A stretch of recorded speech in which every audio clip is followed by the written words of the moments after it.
Let us all, ladies and gentlemen, welcome him for his inaugural address and his words of wisdom, please.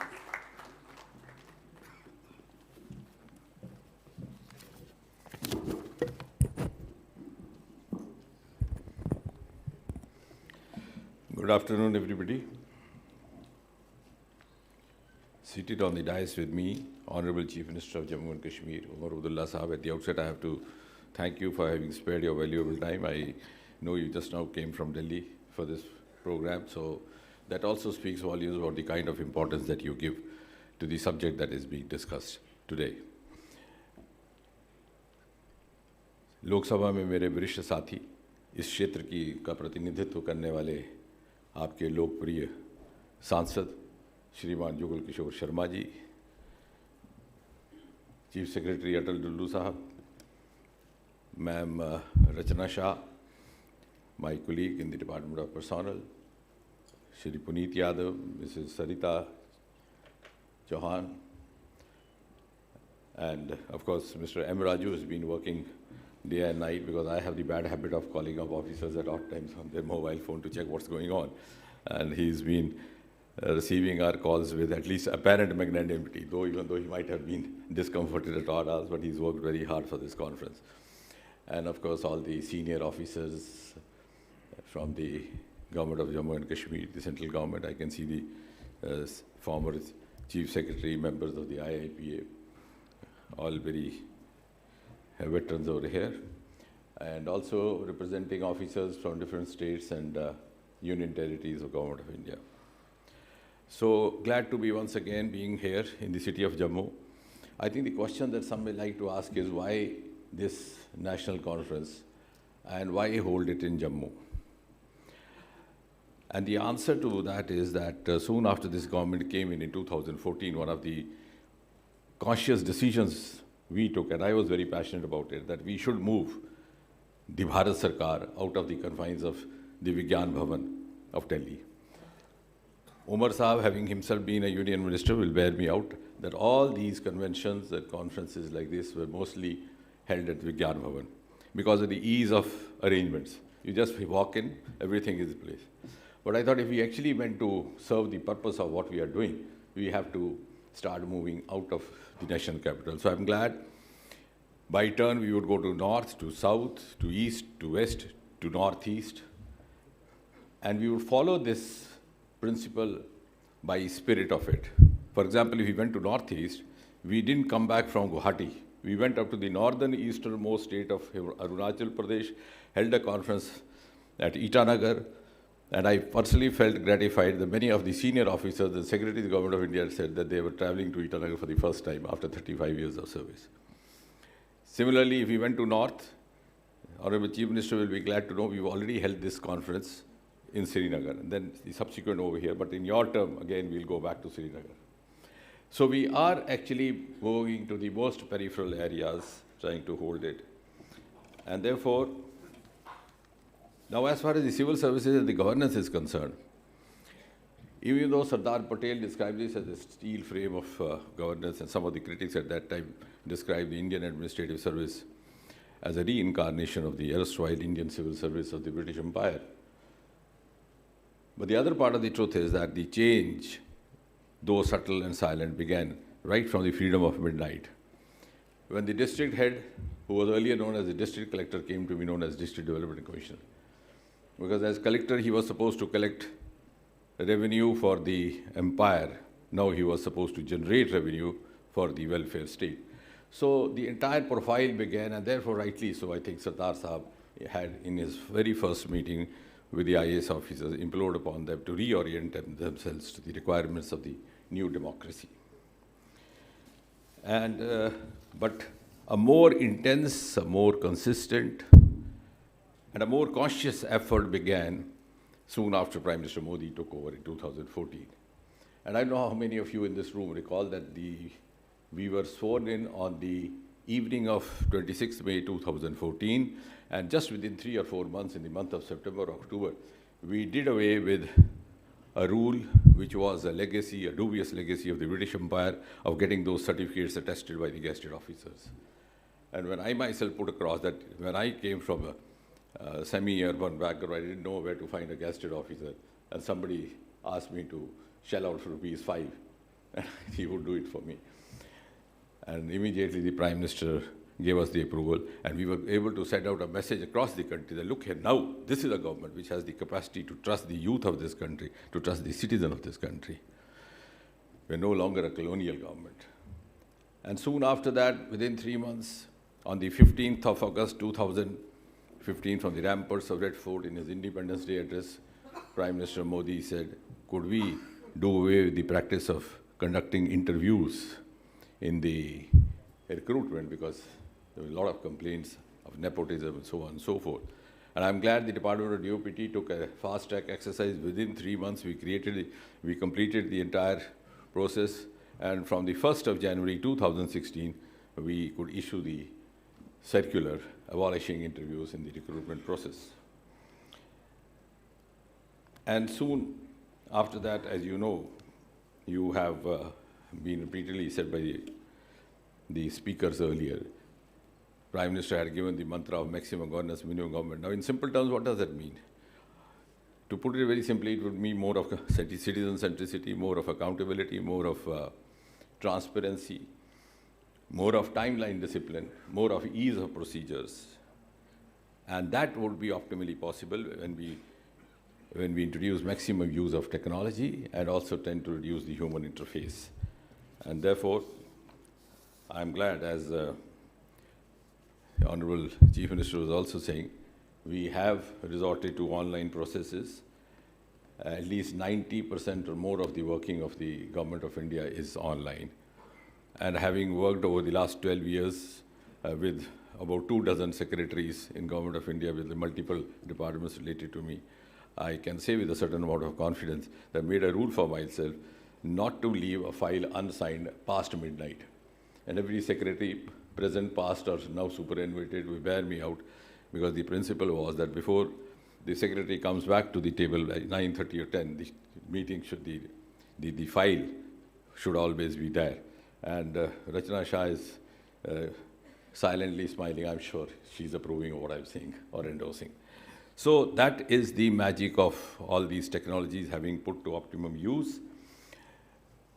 The Honorable Chief Minister was also referring to the Darbar move. I'm glad that the same department of ARPG, helped the government of J&K also to shift over to online processes. And that has brought a tremendous ease in the Darbar move process.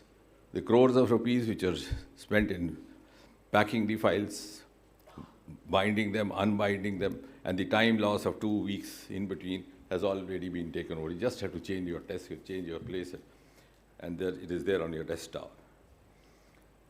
Now, this is one government which has not taken pleasure in introducing more and more rules, as I said, to ease the processes.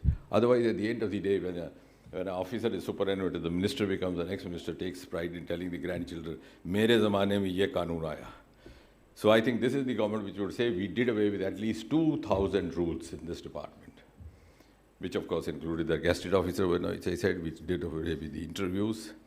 And some of these had a huge socio-economic impact. Like, for example, we did away with the rule which called for a separated daughter or a divorced daughter becoming eligible for family pension only if she had a court verdict.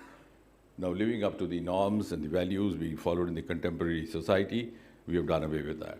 You can see how many years it takes for a litigation to culminate or conclude.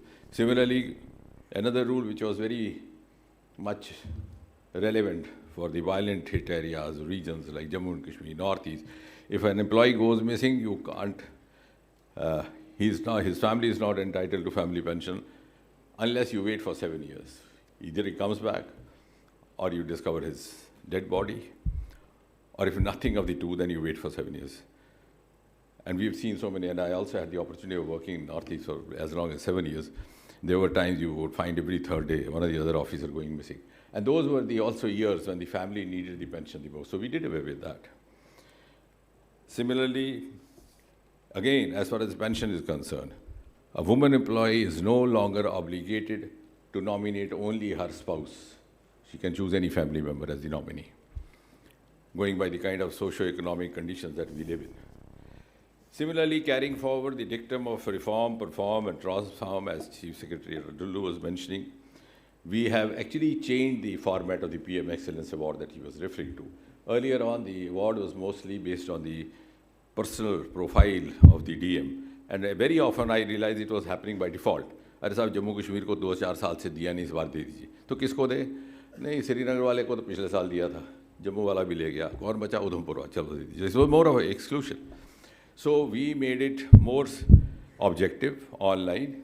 It's a competitive now process. We put all the flagships online. It's kind of a challenge that we have in the corporate world. And the result is that we have almost 100% participation of all the districts across the country. And whichever district stands or scores a rank in a given flagship is awarded the PM Excellence Award by the Prime Minister. And of course, the recipient automatically is the individual DM looking after the district. Similarly, we also introduced the new designation of assistant secretaries, those who have passed out of Mussoorie after, I think, 2013 have been there, many of your officers as well. At the outset, I was given the liberty to decide how far to go because we were also not very sure whether these youngsters would take it comfortably. But now looking back, we find that most of them have felt gratified, particularly during the COVID, when we would call up each district collector or DM. They would call back, sir, hi, you remember, we were there. So that kind of confidence going with the present generation has given them a kind of feeling or sense of the priorities of the central government, and also enabled them to find mentors over there. And in the first batch, when I started, I think it was a 2013 batch, we started in 2016, I was very cautious telling them, look here, one day, if I'm not wrong, you might also find it good, because suddenly when you go to the State Garden and get posted in a small town as an SDM, and you have 4 attendants looking after your 4 limbs, and a whole queue of matrimonial matchmakers outside the door, you slightly tend to get confused. So here, it's a clinical remedy for that too. And I'm glad that all of them have felt gratified. We have also been carrying out the District Governance Index. The aspirational district is another beautiful and unique of its kind experiment. It's no longer backward district. Along with the Niti Aayog, we prepared a protocol with 41 indices. A district could be number 1 in one, could be last result. So comparing that district with the first number indices of the state and then with the state. So it was a kind of a competitive federalism happening. And then the same Department of ARHB started another program called Prashasan Gaon Ki Or. And coupling of states, which the Honorable Chief Minister was mentioning, we did that to exchange the best practices, because we sincerely believe in whole of government concept. And whole of government is both the central government and the state or the UT government. And I remember about 7-8 years back, we started that, but then the COVID happened, and so we got little out of track. We'll try to get back. I sat down with a couple, like for example, we coupled Jammu and Kashmir with Manipur, because the similarity of 2 lakes, the Dal Lake over here, the Loktak Lake over here. And the most fascinating part is कि जितना पैसा केंद्र से आया उसको सफा करने के लिए उतना ज़्यादा वो गंदी होती गई. So, don't know where it all went. And Loktak, in fact, finally got messed up in a CBI inquiry also. So like that, we were trying to exchange the best practices and trying to learn from each other's experience. We coupled Haryana with Andhra like that. So I think we would again do that in a more institutionalized way. Some of our experiments have earned global acknowledgement, like for our CP grams. We are now receiving civil servants for distant countries, from Maldives, from Zambia, from Bangladesh, from various African countries, who want to understand and study this grievance redressal matter, where we are able to dispose of more than 95% of the grievances within a timeline of a week or so. And we are also the first, because then I told the then Secretary, ARPG, who now happens to be the Chief Secretary of Rajasthan, I said, our disposal of complaints is 100%, but the faces are long and unhappy. Then I said, there's something called happiness index being discussed in the Western countries. So we actually introduced a human interface in the AI-driven process. So after the disposal of every complaint, a boy or a girl actually calls up the complainant, says, "Bhai sahab, kya hai?" तो पहले वो कहेगा साहब कुछ नहीं है, सभी चोर है, हर जगह ऐसा ही होता है, बहुत देख. Then he would try to engage in conversation. And that is a hybrid AI model, which I actually presented in the recently concluded India AI Summit as well, because I think for a country like India, ultimately, this would be the best option of combining your HI or NI, natural intelligence, with artificial intelligence. And similarly, our other global success story is the digital life certificate. When I went into the government in 2014, my first instinct was to do away with this practice of getting a life certificate. Because I thought it was inhuman asking an elder person to go to a doctor, because I had been providing some of these certificates as in my capacity as a clinical practitioner to some of my relatives for their ease. And I could see how much of hardship they must have gone through. And then when I was toying with this idea, one day one of the bankers came to me. He said, "We've heard you're doing this." I said, "Yes." "No, but be cautious. We have had a case where a son kept drawing the family pension, the pension of his father for 6 long years after the death of the boy. So it's not always so easy." Then I also realized that sansar ko to sabhi ko jod ke banta hai. So we hit upon the biometry for the ease of furnishing this certificate. But when we realized that the Indians have started living long, the lifespan has gone up to more than 65 now. After 70 or so, the biometry is not that reliable. We were possibly the first in the government sector to introduce what is called face recognition technology. Just look into the app of your mobile phone. Within 40 seconds, your life certificate is generated at the table of the banker. And I think earlier on, this technique was mostly used by the criminals in the crime world. We were the ones who used it for a good cause. Our unified payment interface has surpassed the global platforms like Visa. Another success story which has attracted a lot of universal extension is what Rachna Shah was mentioning, Mission Karma Yogi. In a single sentence, it is a shift from rule to role, so that a bureaucrat doesn't become prisoner of the rule book that is handed over to him. And the best part of it is that you have a ready-made platform. You can educate yourself for the new assignment.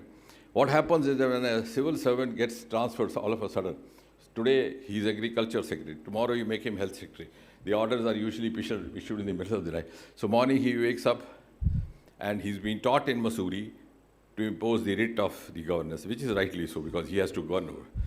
So when he goes as health secretary, the first day in his office, something inside him starts prompting him to write a prescription better than a doctor can write, so that he can prove that he's smarter than them. But this would actually give him the real confidence, because overnight, on his way to the office, he can train himself for the new job.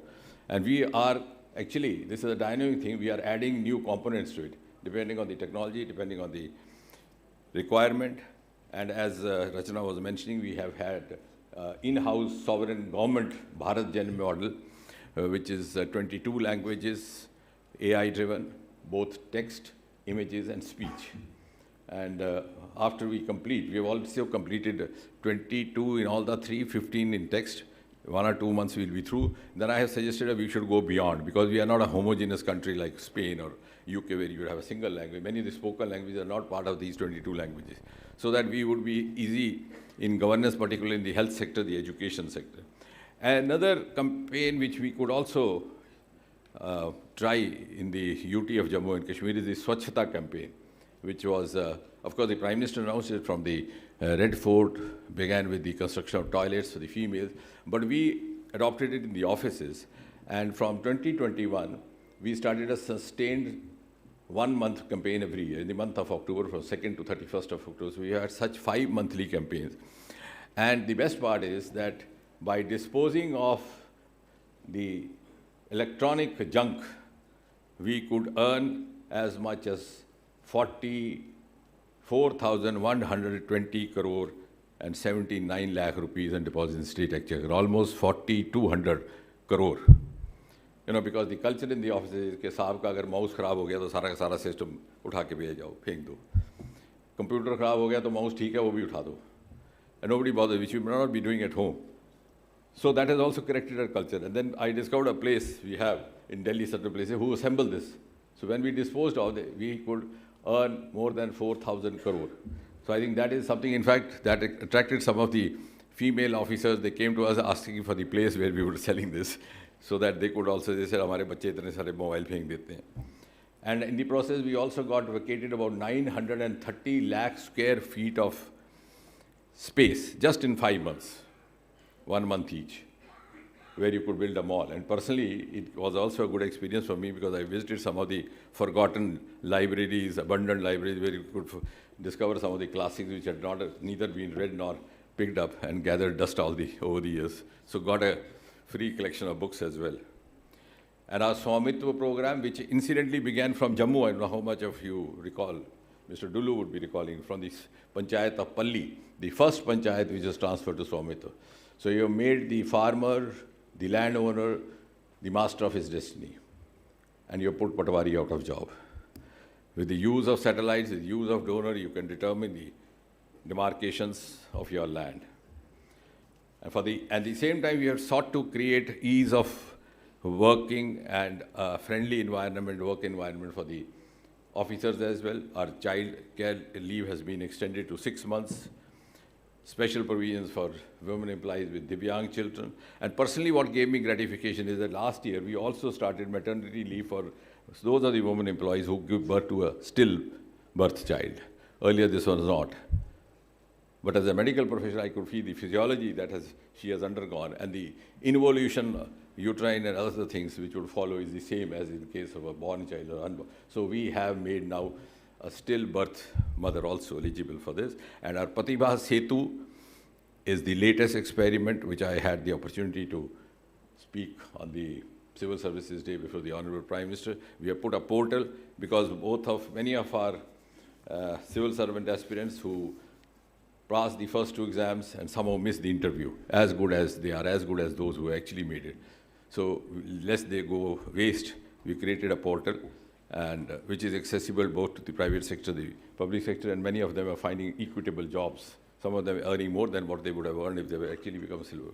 Now, to conclude, as far as J&K is concerned, over the last 11 years, one, of course, the online, which has helped in the ease of the Darbarbu.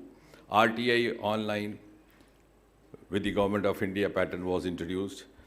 The Central Information Commission Office was opened in Jammu and Kashmir during the lockdown period. The CAT benches have been started in the cities of Jammu and Srinagar respectively. The Civil Services Examination Center at Leh is a part of the erstwhile stay. And we've also integrated the JK I-gram, the CP grams. The Indian Institute of Public Administration is conducting training programs for the Jammu and Kashmir councillors, corporators, PRIs, and there are also the training programs for the JKAS officers. Now, what can be done hereafter, and we also have been discussing with Puneet and Rachna, is that Mission Karmyogi in a bigger way for J&K officials. There's already a tripartite MOU done a few days back between the Government of Jammu and Kashmir, the Capacity Building Commission, which was also constituted during these last 1 decade to give a private sector flavor as well. And the third party of this MOU is the special purpose vehicle of Mission Karmyogi.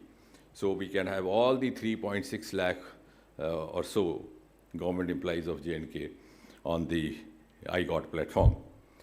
The other thing which we can plan doing, I was discussing yesterday, is more of AI integration into the JK I-gram to make it more transparent, robust.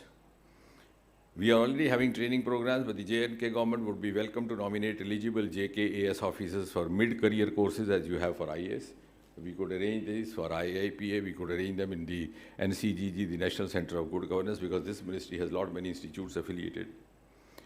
Similarly, our Institute of Secretariat Training and Management can also develop curated short duration courses depending on the requirement put across by the Chief Minister's Office or the GAD for a specialized task that you, for example, you have a catastrophe happening in Kishtwar and you want to create a group of officers, we could do that as well.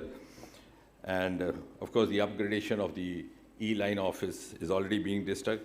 We created a district governance index for J&K a few years back. We could have another one done, updated one in 2026. We've done that for Gujarat, we've done this for Uttar Pradesh, because now the technology is different, the parameters also have different. Therefore, in the end, I would just say that the Modi government beckons the government of J&K to become a closer partner in the India growth story. You already made a mark through the Purple Revolution, which has put a small town of Bhadrawa and the UT of Jammu and Kashmir, and also now Gulmarg on the national map. It's given India a unique new avenue and option of startups, entrepreneurs. Already you have close to 4,000, making millions out of that.